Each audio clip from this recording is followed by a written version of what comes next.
Kalau Tuhan menguji kita dengan kemiskinan, tidak banyak temannya, banyak yang bertahan. Tapi manakala Tuhan uji dengan berkat yang melimpah, maka saudara akan lalai dan berkata, aku diberkati, tapi sesungguhnya saudara adalah sedang memupuk bara di dalam kepala saudara.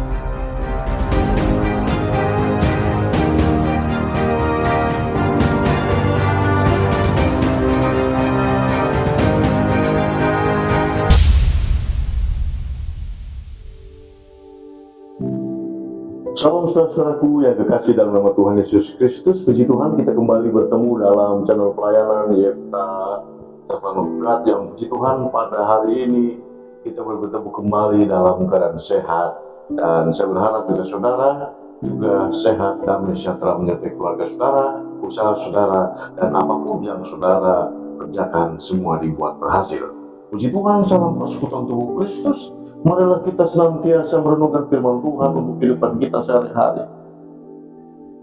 Kehidupan kita seringkali disibukkan dengan hal-hal yang sifatnya untuk konsumtif kita secara jasmani, tetapi marilah kita sejenak merenung, sejenak mendengarkan firman Tuhan untuk konsumsi rohani kita semakin kuat, semakin bertumbuh di dalam Tuhan, dan endingnya adalah saudara menjadi anak-anak Tuhan yang senantiasa mau bersaksi bagi orang lain.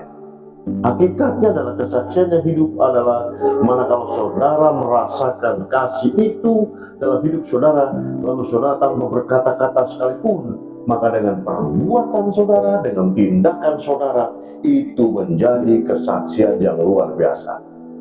Saudara-saudaraku kasih dalam nama Tuhan Yesus Kristus, biarlah doa terbaik pada saat ini kita panjatkan supaya kita memperoleh berkat firman Tuhan yang sungguh luar biasa, firman Tuhan yang disampaikan dengan cara sederhana, berharap menjadi luar biasa manakala hati kita penuh dengan ketulusan, penuh dengan kesucian, kerelaan menerima firman Tuhan itu untuk imun rohani kita. Amin, saudara.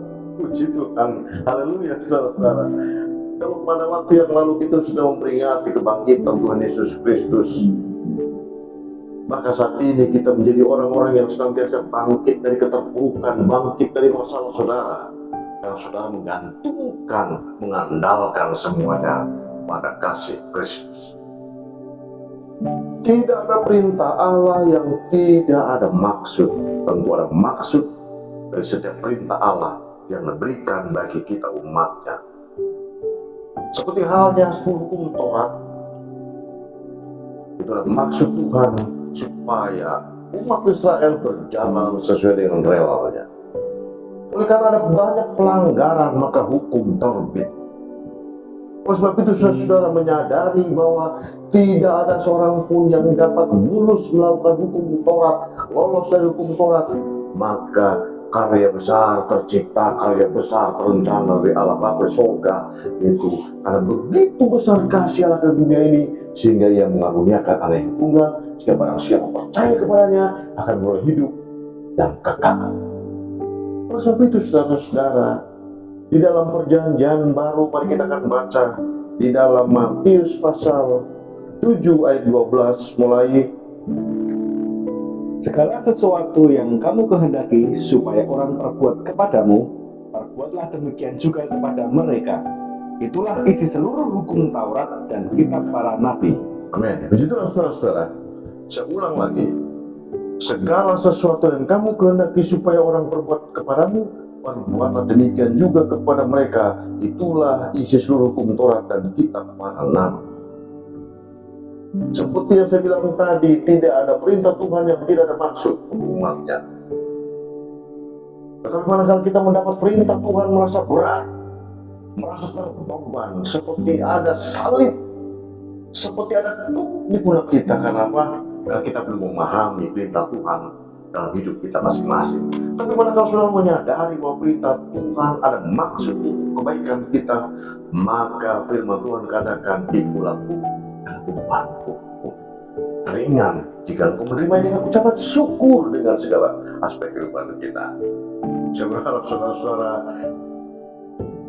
yang di kampung-kampung, yang di desa-desa yang nun jauh di sana, Tetapi ada satu pengharapan bahwa Allah tidak pernah memilih-milih tempat. Allah memilih hatimu, bertata di dalam hatimu, tidak peduli kamu orang kota, orang desa, asal satu engkau berkata bahwa Tuhan Yesus Kristus, maka dijamin pemeliharaan dari itu semua. Saudara-saudaraku yang kekasih dalam nama Tuhan Yesus Kristus, segala sesuatu yang kamu kehendaki supaya orang perbuat kepadamu, perbuatlah demikian juga kepada mereka. Itulah isi seluruh hukum Taurat dan kitab para nabi. Kesaksian yang efektif dari anak-anak Tuhan itu bukan hanya sekedar kata-kata, tapi dari perbuatan nyata anak-anak Tuhan dapat membawa orang mengenal siapa Tuhan Yesus Kristus. Seringkali kita hanya bisa berretorika, seringkali kita hanya bisa berkata-kata, mengasihi, mengampuni, melayani, tetapi pada prakteknya nol. Seperti dalam pepatah umum berkata, tong kosong bunyi nyaring. Tetapi kita sebagai anak-anak Tuhan diperintahkan, diingatkan oleh firman Tuhan ini, jikalau engkau ingin saudaramu mengikuti engkau, maka perbuatlah dahulu engkau yang berbuat. Bukan menunggu orang lain untuk bergerak, tapi kita bergerak, maka orang lain mendapat efek dari gerak kita untuk kemuliaan nama Tuhan. Saudara bisa merancangkan sesuatu, saudara bisa merancangkan hal-hal untuk hidup saudara, tapi tanpa melandaskan semua itu karena kasih kita kepada Tuhan, maka pada dasarnya itu kosong.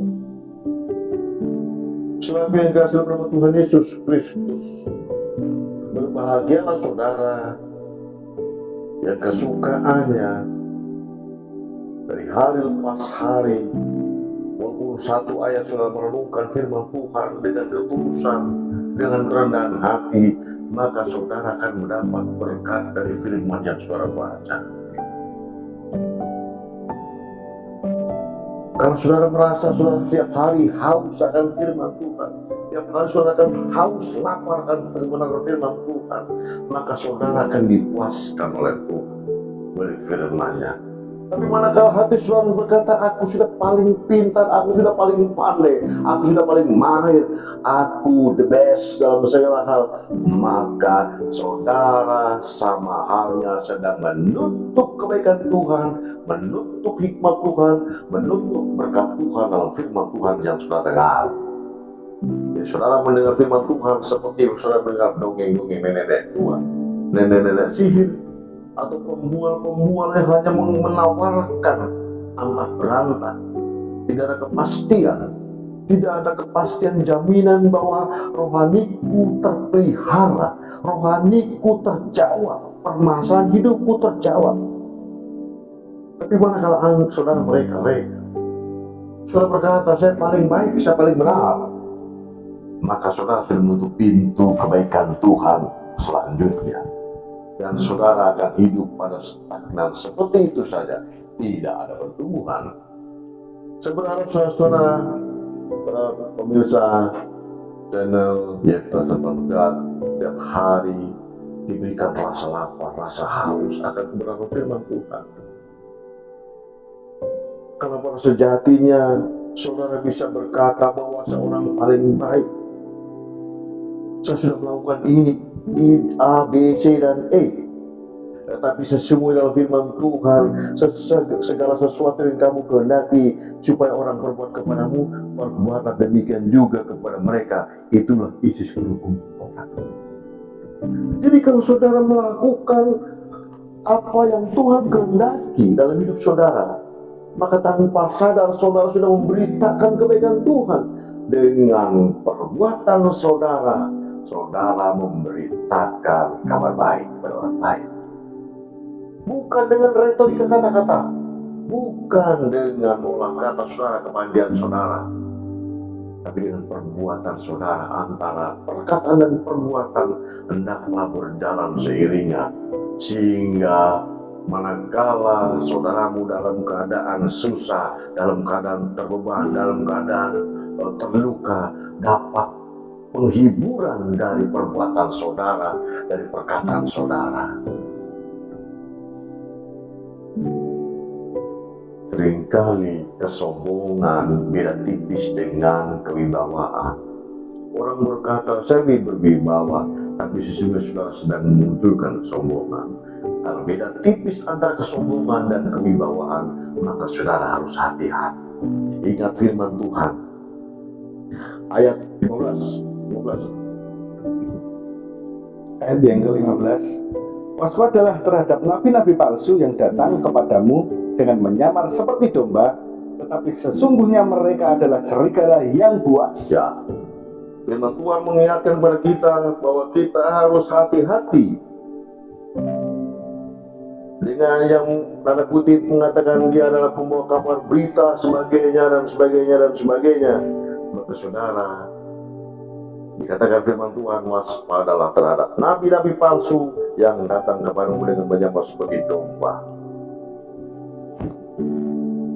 Perbuatan baik itu adalah rutinitas, manakala perbuatan baik itu tanpa didasari dengan kasih, maka perbuatan baik itu nilainya rutinitas. Oleh sebab itu, seringkali kita terpedaya dengan perbuatan baik, tapi di balik semua itu saudara tahu bahwa saudara sedang dibutakan matanya. Memberitakan memang gampang, tapi mengaplikasikan dalam hidup itu yang sulit. Butuh perjuangan, butuh kerendahan hati. Banyak orang bertahan dalam kemiskinan, tetap mencintai Tuhan, walaupun diuji dengan kemiskinan, tapi tidak ada kemungkinan juga banyak orang yang tidak tahan manakala diuji dengan berkat.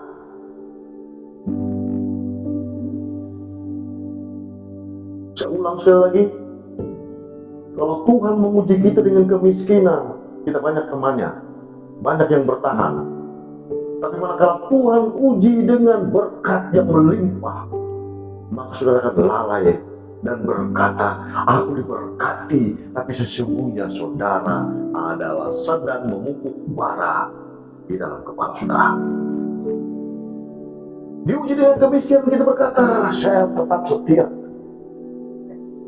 Tapi manakala berkat itu ada pada saudara, mampukah saudara tetap memegang teguh kasih Tuhan, tetap rendah hati, tetap berdiri seperti apa adanya, menyadari bahwa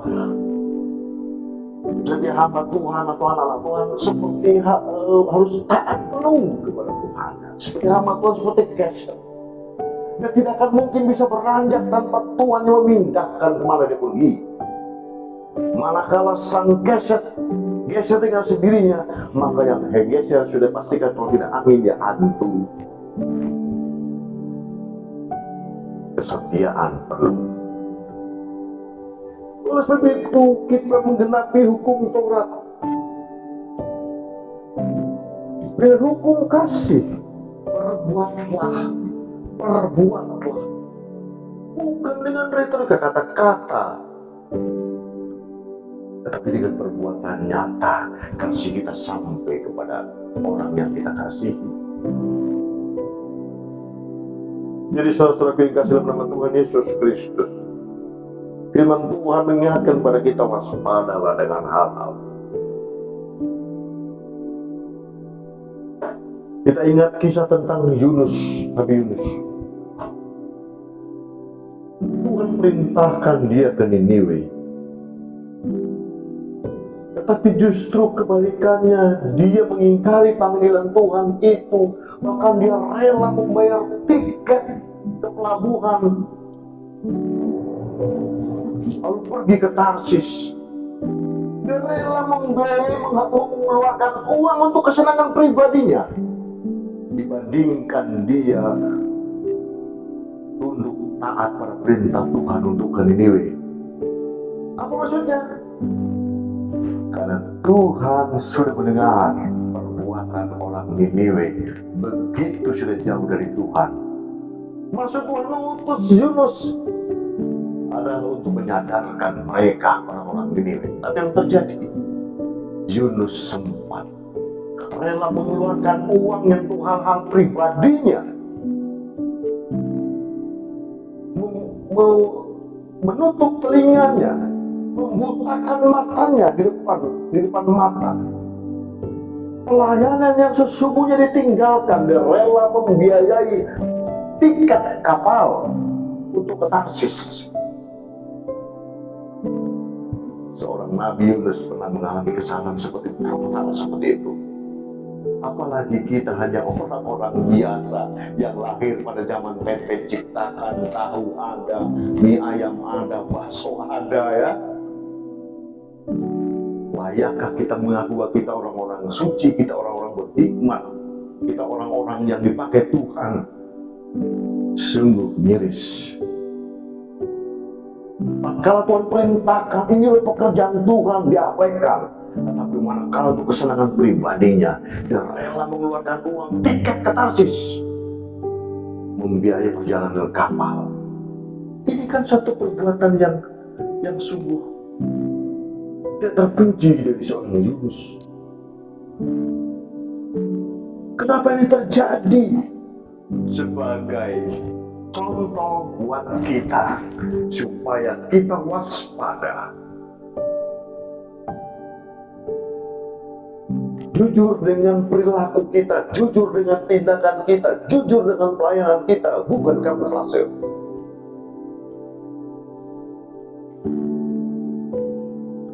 Saya ingatkan sekali lagi,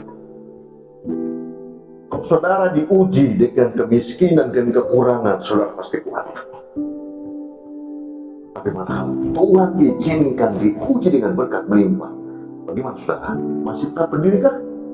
Atau seperti Yunus, diperintahkan untuk melayani orang Niniwe, malah pergi ke Tarsis, dia rela membiayai ongkos perjalanan sendiri, keluar uang harta demi kesenangannya.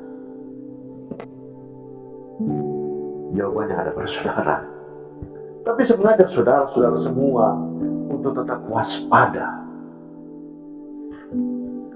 Di dalam ayat yang ke-13 dikatakan, masuklah melalui pintu yang sesak itu, karena lebarlah pintu dan luaslah jalan yang menuju kepada kebinasaan, dan banyak orang yang masuk melaluinya. 14, karena sesaklah pintu dan sempitlah jalan yang menuju kepada kehidupan, dan sedikit orang yang mendapatinya. Nah, dari kata sedikit orang yang mendapatinya, saya berharap saudara dan saya termasuk orang-orang yang mendapatinya.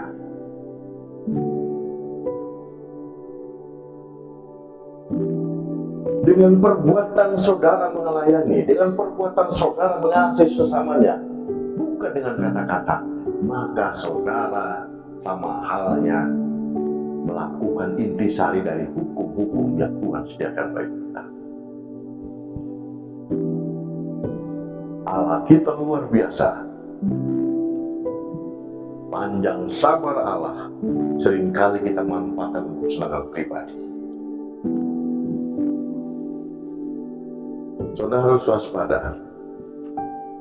Ujian bukan hanya kesengsaraan, ujian bukan hanya kesusahan, kesesakan, tapi ujian bisa juga anak saudara, orang yang saudara sayangi, harta saudara, berkah saudara, itu juga bisa menjadi ujian, menguji kemurnian iman, seperti halnya Yunus. Diperintahkan untuk melayani orang Niniwe, malah dia rela mengeluarkan uangnya untuk kepentingan pribadi. Saudara yang kasih dalam nama Tuhan Yesus Kristus, kiranya kita masuk dalam golongan orang yang masuk jalan yang sempit, tapi dengan sukacita bersama Tuhan Yesus Kristus. Saya berharap saudara pemirsa layanan Yefta Servant God, supaya senantiasa waspada.